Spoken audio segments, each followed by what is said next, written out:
प्रेम से बोलिए जीवद्वाहन भगवान की जय। प्यारे भक्तों, आज आप श्रवण करेंगे जितिया की व्रत कथा। इस व्रत को करने और कथा का श्रवण करने से संतान को लंबी उम्र की प्राप्ति होती है, सभी कष्टों से मुक्ति मिलती है।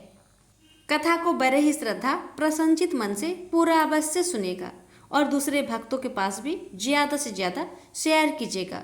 प्रेम से बोलिए जीवद्वाहन भगवान की जय। कथा इस प्रकार है। एक राज्य में एक राजा बड़े ही सुख और शांति से रहा करते थे। उनकी प्रजा भी उनसे बहुत खुश थी, पर दिन बीतते देर नहीं लगती। इस राज्य की सुख शांति और धन दौलत बाहरी राज्य को अपनी ओर आकर्षित करती। वे लगातार इस राज्य में हमला करते रहे, पर नाकामयाब रहे। राजा के अपने लोग ही उसे धोखा दे गए। राजा का छोटा भाई भी था। स्वयं राजा बनने का सपना देख रहा था, पर प्रजा ही छोटे बेटे को राजा के रूप में नहीं देखना चाहती थी, क्योंकि वह बहुत स्वार्थी था। अपना ही भला चाहता था। इसलिए प्रजा नहीं चाहती थी कि उसका राजा बदल दिए जाए। राजा के भाई ने किसी तरह मंत्री और सेनापति को धन का लालच देकर अपने संग में मिला लिया और बाहरी राज्य को बुलावा भेजा। बाहरी राज्य ने उस राज्य पर हमला कर दिया। तब सेना ने राजा के आदेश को मानने से इनकार कर दिया, क्योंकि सेनापति स्वयं दुश्मनों के साथ दे रहा था। राजा एक दासी की सहायता से अपना भेष बदलकर किसी तरह अपनी पत्नी के साथ महल को छोड़कर भाग गए। वे लोग भागते भागते जंगल पहुंच गए और वहीं पर छिप गए। राजा के भाई ने सैनिकों को आदेश दे दिया था कि वह जैसे ही दिखे उनको मौत के घाट उतार दिया जाए। छोटे भाई ने बाहरी राज्य की मदद से राज्य का राजा बन गया। बाहरी राज्य को उसने भारी धन देकर उनका स्वागत किया और अपने दरबार में ऊंचे पद पर बैठा दिया। उधर राजा की पत्नी गर्भवती थी। वे जंगल में फल फूल खाकर अपना गुजारा करने लगी। एक दिन की बात है कि रात हो चुकी थी। राजा रानी एक पेड़ के नीचे बैठकर बातें कर रहे थे। राजा ने कहा, मैंने कभी नहीं सोचा था कि हमें ये दिन भी देखना पड़ेगा और मेरे बच्चे का जन्म अपने घर से दूर इस सुनसान जंगल में होगा। राजा ने भी कहा, हाँ, हमें तो अब भी यकीन नहीं हो रहा है कि हमारा छोटा भाई हमारे साथ ऐसा कर सकता है। उनके बीच हो रही सारी बात उस पेड़ पर बैठी एक चुड़ैल सुन रही थी। चुड़ैल तुरंत पेड़ से उतरी और उनके पास खड़ी हो गई। दोनों डर गए। राजा ने जल्दी से तलवार को अपने हाथ में पकड़ लिया। चुड़ैल ने कहा, इसकी कोई आवश्यकता नहीं है, मैं यहाँ बस कुछ कहने आई हूँ। राजा ने पूछा, क्या कहना चाहते हो? चुड़ैल ने कहा, मैं तुम्हारा राज्य चाहिए। राजा ने कहा, हाँ। चुड़ैल ने फिर कहा, मैं तुम्हें तुम्हारे राज्य दे सकती हूँ, पर मुझे तुम्हारा बच्चा चाहिए। मेरे बच्चे को इंसानी बच्चे का मांस बहुत ही पसंद है। रानी ने चिल्लाकर कहा, नहीं। राजा ने भी कहा, नहीं नहीं, हमें तुम्हारी शर्त मंजूर नहीं। चुड़ैल हंसते हुए बोली, सोच लो, तुम्हारे राज्य की बात है। इस एक बच्चे के बदले तुम्हें हजारों लोगों का प्यार फिर से मिल जाएगा। चुड़ैल ने फिर कहा, अच्छा, मैं तुम्हें 2 दिनों का समय देती हूँ। यदि तुम्हें मेरी शर्त मंजूर हो तो जंगल के बीच स्थिर बरगद के पेड़ पर मैं मिल जाऊंगी। क्या कहकर वह उड़ चली। रानी ने राजा से कहा, मैं आजीवन इस जंगल में रह लूंगी, पर मैं अपने बेटे को उस चुड़ैल को नहीं दूंगी। राजा बहुत चिंता में डूब गया। उसे क्या करना चाहिए और क्या नहीं करना चाहिए उसे कुछ समझ में नहीं आ रहा था, और उधर रानी भी बहुत चिंतित रहने लगी। उसके बच्चे के भाग्य में न जाने क्या लिखा है। आज दूसरा दिन था। राजा को अपना जवाब उस चुड़ैल को देना था। राजा आखिर अपना निर्णय ले ही लिया। उसने रानी से कहा, रानी, मुझे लगता है कि अपने राज्य के भलाई के लिए हमें अपने बच्चे को कुर्बान करना ही होगा। रानी ने कहा, आप एक गद्दी के लिए एक बेकसूर बच्चे को कुर्बान करना चाहते हैं, जिसने अब तक अपने पाँव इस दुनिया में लाया ही नहीं। राजा इस पर बिना कुछ कहे ही आगे चला गया। रानी दुखी मन से जंगल में कुछ दूर आगे एक नदी के किनारे जाकर बैठ गई। तभी उसे कुछ महिलाएं दिखी जो नदी में नहाकर पूजा कर रही थी। रानी ने उनसे पूछा, आप लोग क्या कर रहे हैं? तब उन्होंने कहा, हम लोग यहाँ जितिया का व्रत कर रहे हैं। रानी ने उनसे इस व्रत के बारे में पूछा तो महिलाओं ने उसे सब बताया कि ये व्रत अपने संतान के कल्याण के लिए किया जाता है। रानी ने कहा, मैं भी ये व्रत करूँगी। उन्होंने कहा, अब अगले साल फिर से व्रत आश्विन महीने के कृष्णा पक्ष की अष्टमी तिथि को किया जाएगा, तब तुम कर लेना। कि ये 3 दिनों का व्रत है जिसमें से 2 दिन निकल गया है। तुम आज हमारे साथ बैठकर कथा ही सुन लो। हो सकता है कथा सुनने से ही तुम्हारा होने वाला संतान स्वस्थ पैदा हो। उधर राजा ने चुड़ैल से कहा, मुझे तुम्हारी शर्त मंजूर है, राज्य के बदले बच्चा। चुड़ैल हंसते हुए बोली, जिस वक्त तुम्हारे बच्चे का जन्म होगा उसी दिन तुम्हें तुम्हारा राज्य वापस मिलेगा। रानी जब से जितिया व्रत के बारे में जानी थी तब से अपने बच्चे की रक्षा के लिए जिमुतवाहन से प्रार्थना करती रही, हे भगवान मेरे होने वाले बच्चे की रक्षा करे। उसने अपनी सारी परेशानी जिमुतवाहन को मन ही मन में बता दिया और कहा, हे भगवान मेरे बच्चे की आप रक्षा कीजिए। मैं अगले साल से हर साल जितिया का व्रत करूंगी। हे भगवान बस मेरे बच्चे की रक्षा कीजिए। धीरे धीरे वह दिन भी आया जिसका सबको इंतजार था। के पेट में बहुत तेज दर्द होने लगी। राजा बहुत डरने लगा, कहीं रानी को कुछ हो न जाए। राजा तुरंत किसी दाई को ढूंढने गांव की तरफ भागा। तभी अचानक एक बूढ़ी महिला उससे पूछने लगी, क्या हुआ, क्या बात है? तुम ऐसे ही कहाँ भागे जा रहे हो? राजा ने उसे सब बताया तो बूढ़ी ने कहा, कहाँ है तुम्हारी पत्नी, मुझे ले चलो वहाँ। राजा उसे लेकर तुरंत आया। कुछ ही समय में बच्चे का जन्म हो गया, लेकिन बच्चा जैसे ही माँ के शरीर से बाहर आया वैसे ही अंधेरा छा गया। कुछ क्षण के लिए किसी को भी कुछ दिखाई नहीं दिया। जैसे ही अंधेरा हटा, राजा देखकर हैरान रह गया कि बच्चे के शरीर में मांस नहीं था, केवल हड्डी का ढांचा था। पर यह कैसा करिश्मा था, मांस न होने के बावजूद भी बच्चा जिंदा था। रानी अपने बच्चे को देखकर गले लगाकर रोने लगी। राजा ने कहा, इसे दूर करिए, अपने से हो सकता है ये भी एक राक्षस हो। राजा ने बच्चे को रानी से ले लिया और उस बूढ़ी से कहा, इसे दफना दे। यह सुनकर रानी रोते हुए कहने लगी, महाराज ये जैसा भी है आखिर है तो अपना बच्चा ही ना, तो इसे आप मुझसे क्यों दूर कर रहे हैं?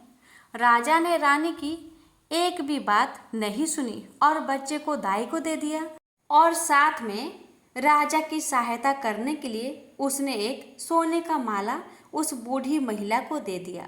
बूढ़ी वहां से निकल आई। तभी राजा का छोटा भाई भी रथ लेकर वहां पहुंचा और अपने बड़े भाई से माफी मांगने लगा और कहने लगा, न जाने मैंने आपको कहाँ कहाँ नहीं ढूंढा।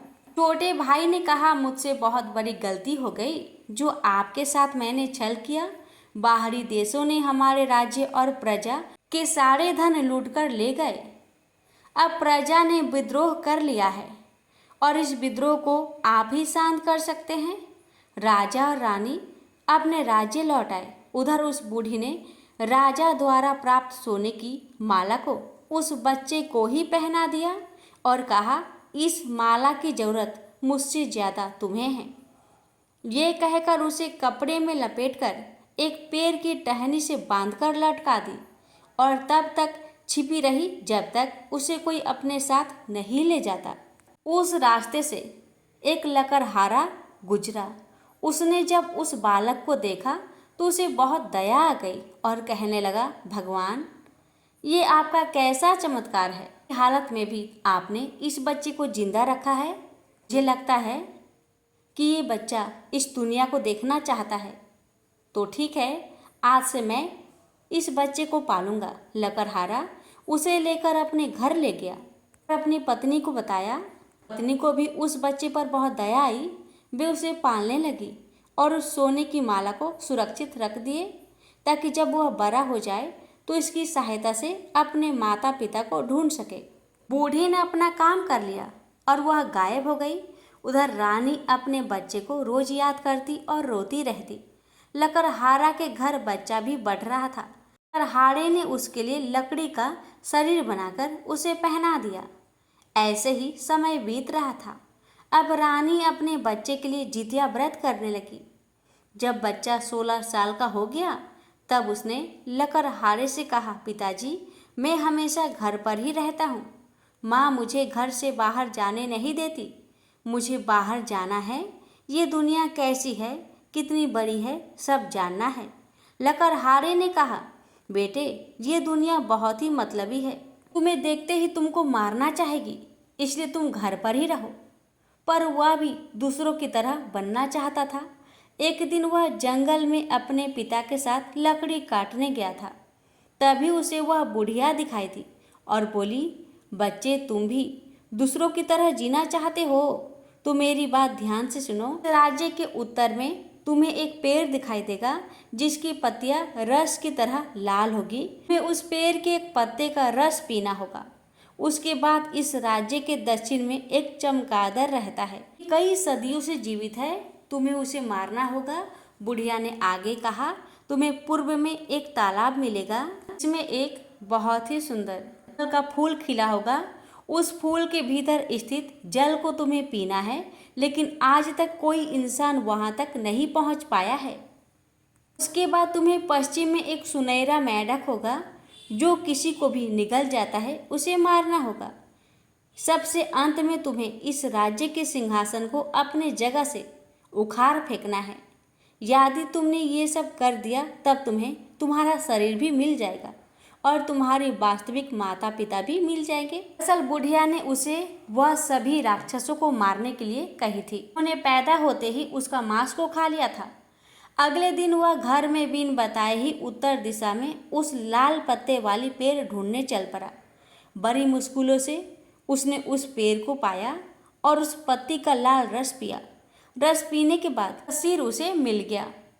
काठ का ढांचा सिर से गिर गया। अब वह अपना सिर आसानी से घुमा सकता था। जब वह घर लौटा तब माता पिता यह सब देख हैरान रह गए। बच्चे ने सब बात माता पिता को बताया।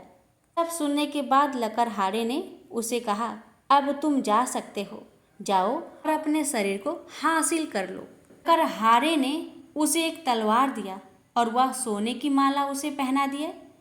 फिर उसे अलविदा किया। एक एक कर सारे कार्यों को उसने पूरा किया। उसने पूर्व में कमल के एक फूल को तोड़कर उसमें मौजूद जल को पिया। कमल के फूल तोड़ते ही तालाब में मौजूद दानव भी मारा गया।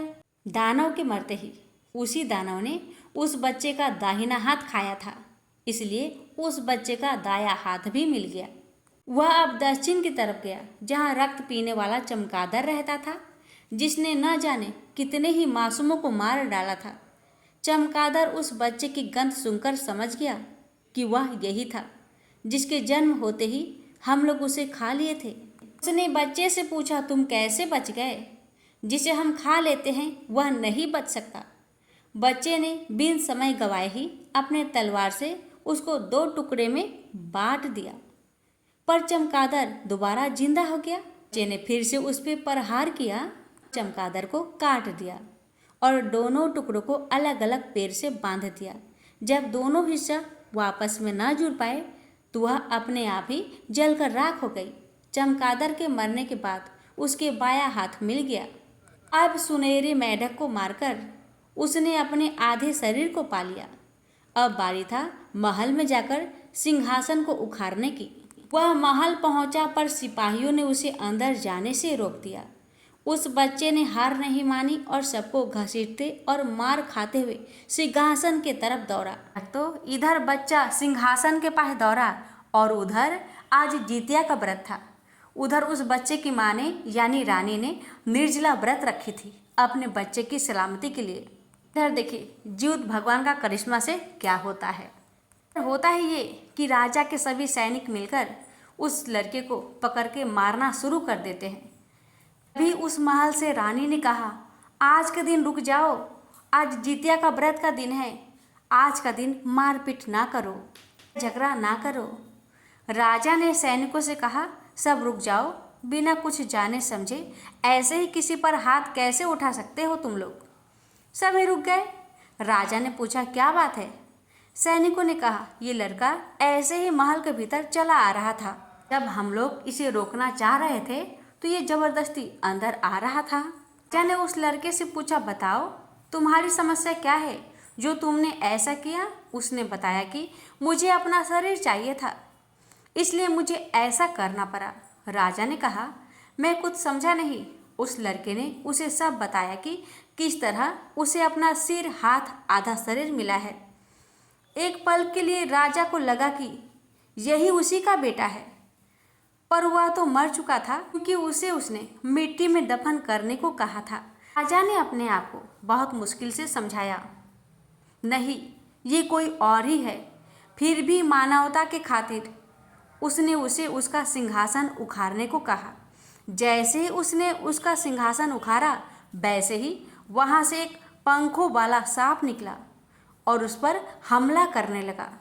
उस हमले के कारण उस लड़के का तलवार टूट गया और वह जमीन पर गिर पड़ा। उसने सोने का माला पहना हुआ था।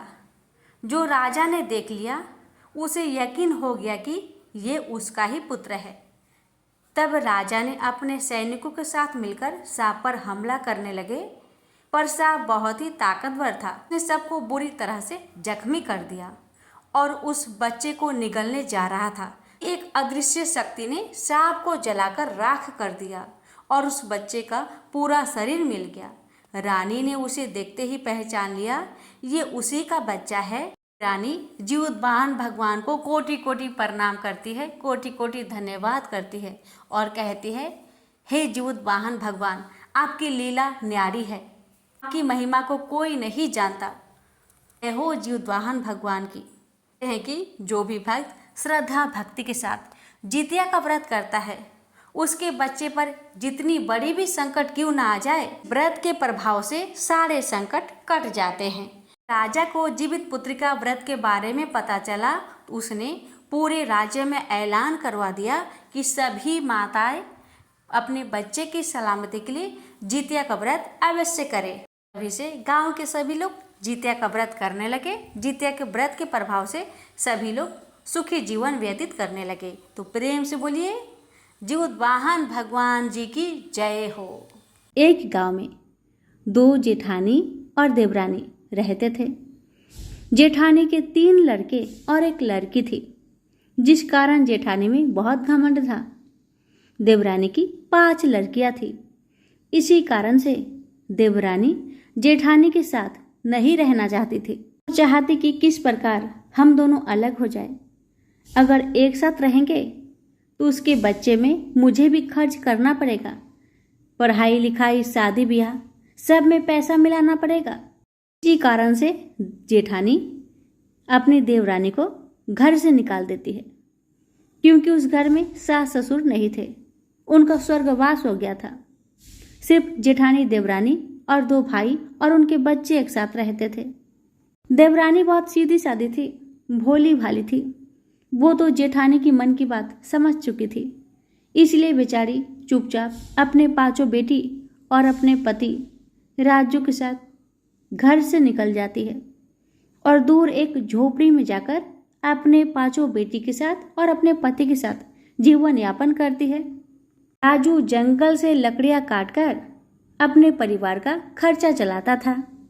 उससे राजू की आमदनी अच्छी ही होती थी।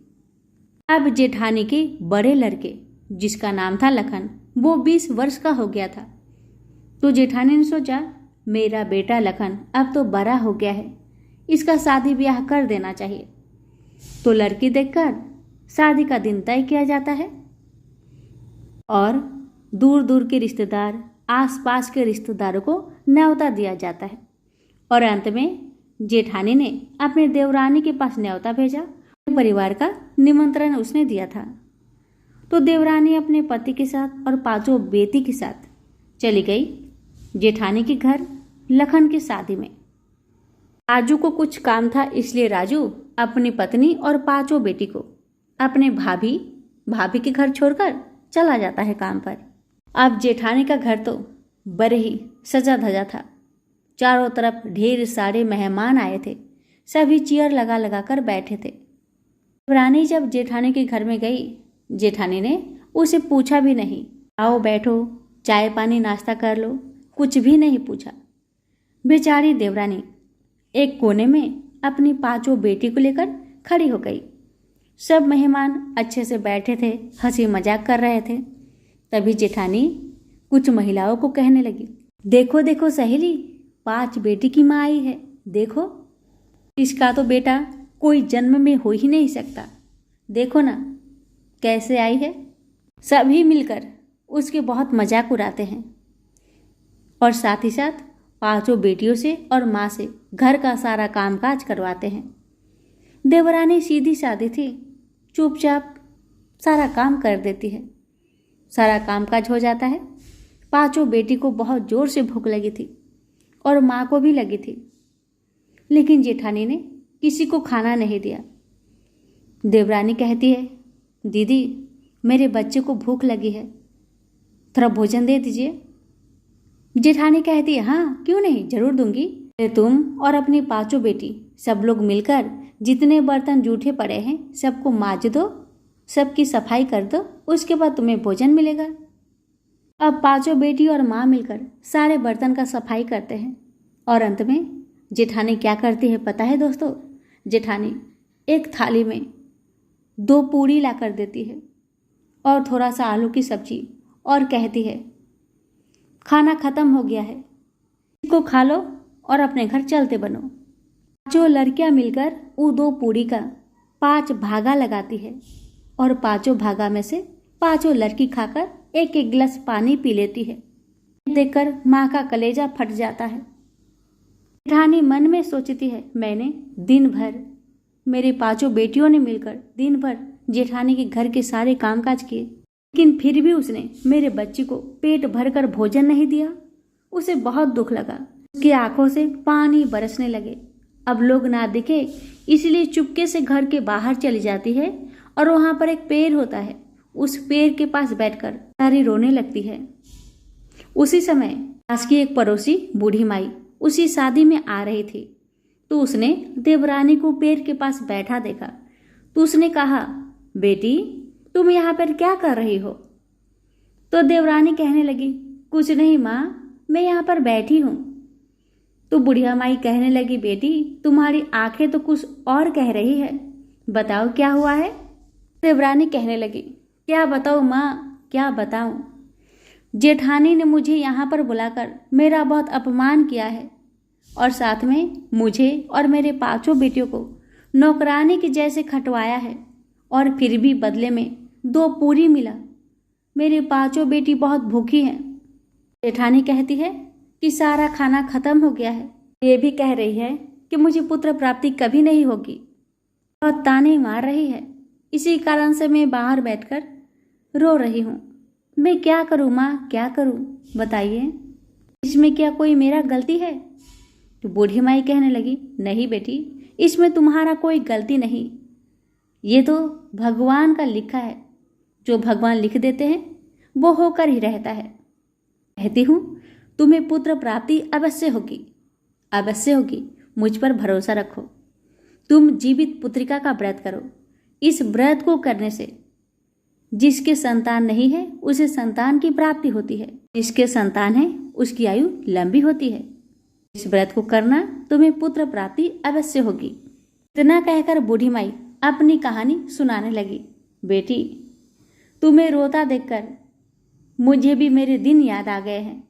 मैं भी तुम्हें अपनी कहानी बताती हूँ। मैं भी तो कभी बहू थी, मेरे साथ क्या क्या नहीं हुआ, तुम भी सुनो। जब मैं 15 वर्ष की थी तभी मेरी माता पिता ने मेरा विवाह कर दिया और विवाह के ठीक 5 वर्ष बाद मैंने 2 कन्याओं को जन्म दिया।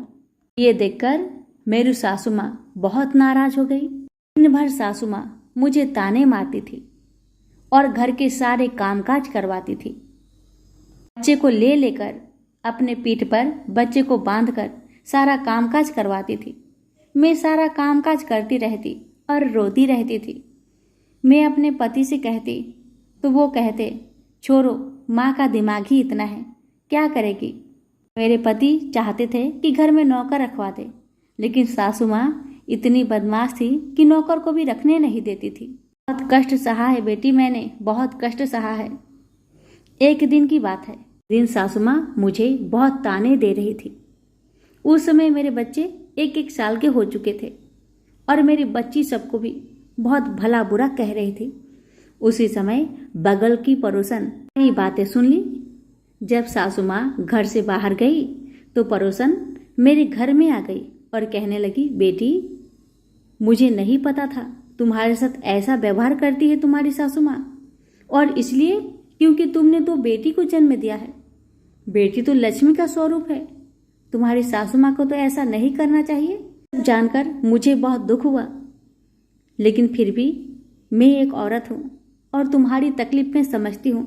मैं तुमसे ये कहने आई हूँ कि कुछ दिन बाद जीवित पुत्रिका का व्रत आ रहा है। इस व्रत को करने से जिसके पुत्र है उसकी रक्षा होती है, उसकी आयु लंबी होती है, और जिसके पुत्र नहीं है इस व्रत के प्रभाव से पुत्र प्राप्ति होती है। तो मैंने सोचा क्यों नहीं तुम्हें बता दूं, तुम भी इस व्रत को करो ताकि तुम्हें पुत्र की प्राप्ति हो। मैं भी जीवित पुत्रिका का व्रत करती हूँ, मेरी भी एक लड़की थी और व्रत के दौरान मुझे भी पुत्र की प्राप्ति हुई है। बहन, तुम भी जीवित पुत्रिका का व्रत अवश्य करना, भगवान तुम्हारी सभी मनोकामना को पूर्ण करेंगे। अब उसी समय उसने मन में ठाना कि मैं भी जीवित पुत्रिका का व्रत अवश्य करूंगी। पड़ोसन तो वहां से चली गई। थोड़ी देर बाद सासू माँ आ गई, फिर ताने मारने लगी।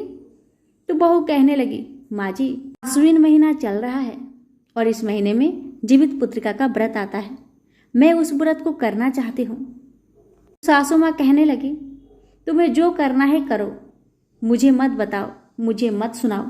फिर उसने अपने पति को बताया तो पति ने कहा, जरूर करो, पूजन में जो जो सामग्री लगेगा मुझे बता देना, मैं ला दूंगा। अब तो जब जितिया का व्रत आया तो पति ने बड़े ही श्रद्धा से जीवित पुत्रिका का व्रत किया। पहले दिन नहाए खाए का दिन था, दूसरा दिन निर्जला व्रत थी और तीसरे दिन पारण का दिन था। बुढ़िया माई कहने लगी, बेटी, उसके बाद क्या हुआ पता है? बेटी, मैंने जितिया का व्रत पूरा 3 साल तक की। उसके बाद जीवित वाहन भगवान की कृपा से गर्भवती हुई और मैंने 2 जुड़वा बच्चे को जन्म दिया, जो दोनों लड़का था। पता है, मेरी सासू माँ जो हमेशा मुझे ताने मारती थी, उनका व्यवहार भी जीवित वाहन भगवान की कृपा से एकदम अच्छा हो गया। एकदम माँ की तरह मेरा ख्याल रखने लगी। मुझे उतना काम काज भी नहीं करने देती थी, एकदम माँ से भी बढ़कर प्यार करने लगी। ये सब जीवित वाहन भगवान की कृपा से ही संभव हो पाया था। ये बेटी, मैं भी तुमसे कह रही हूँ, तुम भी जीवित वाहन भगवान का व्रत करो, ये भी पुत्र प्राप्ति अवश्य होगी।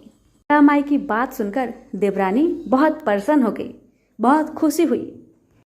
अब तो अपने 5 बेटी को लेकर अपने घर को गई। घर में जाकर खुशी खुशी बच्चे के लिए रोटी सब्जी बना दी और बच्चे को अच्छे से खिला दी। अब तो उसे बेसब्री से इंतजार होने लगा, कब आएगा जितिया व्रत। धीरे धीरे दिन बीतने लगे और जीवित पुत्रिका व्रत भी नजदीक आ गया। यह व्रत के नहाए खाए के दिन देवरानी ने अपने 5 बेटियों के साथ मिलकर घर की अच्छे से साफ सफाई की। स्नान करने के बाद मरुआ का आटा दुकान से लाकर उसकी रोटी बनाई, उसे खाकर जितिया व्रत की नहाए खाए के नियम की शुरुआत की। रात को अच्छे अच्छे भोजन बनाकर 3 बजे भोर में जीवित भगवान को और टिल्लो सियारन को भोजन देती है। मन ही मन भगवान से कहती है, हे भगवान, अगर मुझसे व्रत रखने में कोई भी गलती हो उसे क्षमा करे, मुझे शक्ति दीजिए ताकि मैं आपके व्रत को अच्छा से कर सकूं। ना कहकर देवरानी अपने घर में आकर सो जाती है और जैसे सुबह होता है 5 बेटियां उठकर घर के सारे कामकाज कर लेते हैं, भोजन भी पका लेते हैं। भोजन पकाकर 5 बेटी मिलकर अपना अपना भोजन खाके सारा कामकाज कर लेते हैं। उस दिन माता को कोई काम नहीं करना पड़ता है। जब दोपहर का 2 बजा तो आसपास के सभी महिलाएं नदी में स्नान करने जा रही थी, तो देवरानी भी उनके साथ पूजन सामग्री लेकर चली जाती है नदी में स्नान करने। स्नान करके जीवतवाहन भगवान का पूजन करते हैं सभी मिलकर। वहीं पर जीवतवाहन भगवान की कथा को श्रवण करते हैं। कथा श्रवण करके सब कोई अपना अपना जितिया को गले में धारण करता है। देवरानी भी जितिया के धागा को गले में धारण करती है। अभी 5 बेटियों में से बड़ी बेटी कहने लगी, माँ, ओ माँ, है ना, सब बच्चों की माता लोग ये धागा के अंदर कुछ सोना का लॉकेट पहना है माँ, आप क्यों नहीं पहनी है माँ? सुनकर देवरानी कहने लगी, ये सुनकर माता कहने लगी, बेटी मुझे तो नहीं पता। में बैठी एक महिला कहने लगी, बच्चों तुम्हारी माता भी पहनेगी, चिंता मत करो। मेरा एक पुत्र है, इसलिए मैं इस धागे में सोना का लॉकेट बनवाकर पहनी हूँ। जिसका जितना पुत्र होता है वो उतना ही लॉकेट गथवाते हैं इस धागे में।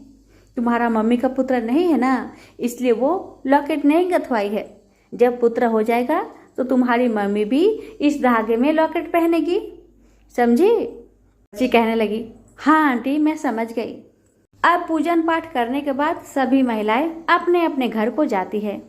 देवरानी भी अपने घर को जाती है और जैसे तैसे करके रात बीतता है। सुबह होता है तो सभी बच्चे मिलकर गरम गरम भात पका देते हैं, गरम गरम भोजन बनाते हैं। तो देवरानी सुबह स्नान करके पूजन पाठ करने के बाद में अनुसार पारण करती है, गरम गरम भोजन से पारण करती है। रानी की श्रद्धा भक्ति व्रत पूजन से जीवित भगवान प्रसन्न होते हैं और उसे एक पुत्र प्राप्ति का वरदान देते हैं। वाहन भगवान की कृपा से देवरानी के भी गर्भ ठहरता है और ठीक 9 महीने बाद उसने भी एक सुंदर पुत्र को जन्म दिया। वाहन भगवान की कृपा से देवरानी की सारी गरीबी दूर हो गई और उनके परिवार खुशी खुशी जीवन यापन करने लगे। प्रेम से बोलिए जीवतवाहन भगवान जी की जय हो। अरे भक्तों, आपको हमारी आज की कथा कैसी लगी कमेंट बॉक्स में लिखकर जरूर बताइएगा। और चैनल पर पहली बार आए हैं तो चैनल को सब्सक्राइब करना ना भूलें। धन्यवाद।